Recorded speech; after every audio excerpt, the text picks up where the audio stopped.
இன்றைக்கி ஒரு ஹெல்த்தியான ஈவினிங் ஸ்நாக்ஸ் ரெசிபி எப்படி செய்து பார்த்துடலாம். இப்போ மெஷரிங் கப்பில் 2 கப் பச்சரிசி எடுத்து நல்லா 2-3 டைம் தண்ணி சேர்த்து நல்லா வாஷ் பண்ணி எடுத்துங்க. இது ஒரு 6லேருந்து 8 மணி நேரம் நல்லா ஊறட்டும்.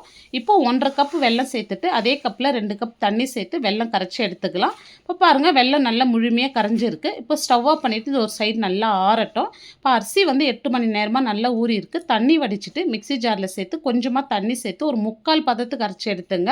ரொம்ப நைஸாக இருக்கக்கூடாது, கொரகொரப்பாக அரைச்சி எடுத்துங்க. இந்த மாவுக்கு தேவையான அளவு உப்பு சேர்த்துட்டு நல்லா மிக்ஸ் பண்ணி விட்டுங்க. இப்போ கரைச்சி வச்ச வெல்லம் வந்து இந்த மாதிரி ஃபில்டர் பண்ணி எடுத்துங்க. இப்போ 1 கப் தேங்காய் துருவல் சேர்த்துட்டு நல்லா கலந்து விட்ட பிறகு இப்போ ஸ்டவ் ஆன் பண்ணுங்கள். இப்போ ஸ்டவ் ஆன் பண்ணிவிட்டு மீடியம் ஃப்ளேமில் கைவிடாது இந்த மாதிரி கிண்டி விடுங்க. மாவு நல்லா வெந்து வரும். இந்த மாதிரி நல்லா வெந்து வந்த பிறகு இப்போ இதில் வந்து ஒரு 1/2 ஸ்பூன் ஏலக்காய் தூள், 2 ஸ்பூன் வந்து நெய் சேர்த்துங்க. இப்போ நெய் சேர்த்துட்டு நல்லா கலந்து விடுங்க. இந்த மாதிரி நல்லா கலந்து விட்ட பிறகு ஸ்டவ் ஆஃப் பண்ணிவிட்டு இது நல்லா ஆறட்டும். ஆறின பிறகு தேவையான சைஸில் வந்து உருண்டை பிடிச்சி எடுத்துக்கலாம். இப்போ நம்ம துருகி வச்ச தேங்காயில் இந்த மாதிரி வந்து கோட் பண்ணி எடுத்துங்க. இப்போ இதே மாதிரி நம்ம எல்லாமே செஞ்சு எடுத்துக்கலாங்க. இப்போ இட்லி பானை இல்லை ஸ்டீமரில் ஒரு 10லேருந்து 12 நிமிஷம் வேக வச்சு எடுத்துங்க. இப்போ ஒரு அருமையான டேஸ்ட்டில் வந்து ஒரு ஹெல்த்தியாக ஈவினிங் ஸ்நாக்ஸ் ரெசிபி ரொம்ப சூப்பராக பண்ணியிருக்கோம்.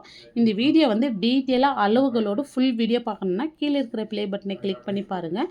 இந்த வீடியோ பிடிச்சிருந்தால் லைக் பண்ணிட்டு சப்ஸ்கிரைப் பண்ணிடுங்க.